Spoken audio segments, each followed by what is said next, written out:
দারুণ একটি রেসিপি। আজকে আমি একটি দারুণ রেসিপি করেছি বন্ধুরা। দেখো তোমরা, আজ 10ই মহরম, তাই আমি খিচুড়ি করেছি, লেটকা খিচুড়ি।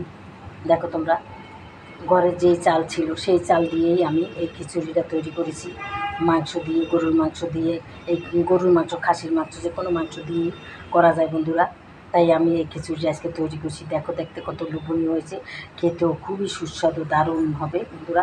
তোমরাও এভাবে তৈরি করবে। আর আজকে তো একটা ভালো দিন, এই দিনে তো সবাই ঘরে ঘরে খিচুড়ি হবে, তো আমি জানি। আচ্ছা, যাই হোক বন্ধুরা, দেখো তোমাদের কাছে যদি ভালো লাগে তাহলে একবার আমার বড় ভিডিওগুলো দেখে নিও, কীভাবে রান্না করেছি। ঘি দিয়েছি বন্ধুরা, সব কিছু দিয়ে আমি এই খিচুড়িটাকে রান্না করেছি। যদি ভালো লাগে তাহলে তোমরা এভাবে রান্না করে খাবে।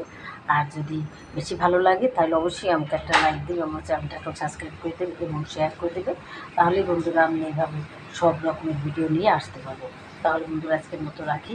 আসসালামু আলাইকুম, খোদা হাফেজ। যে যেখানে থাকো ভালো থাকো, এই দোয়া করি।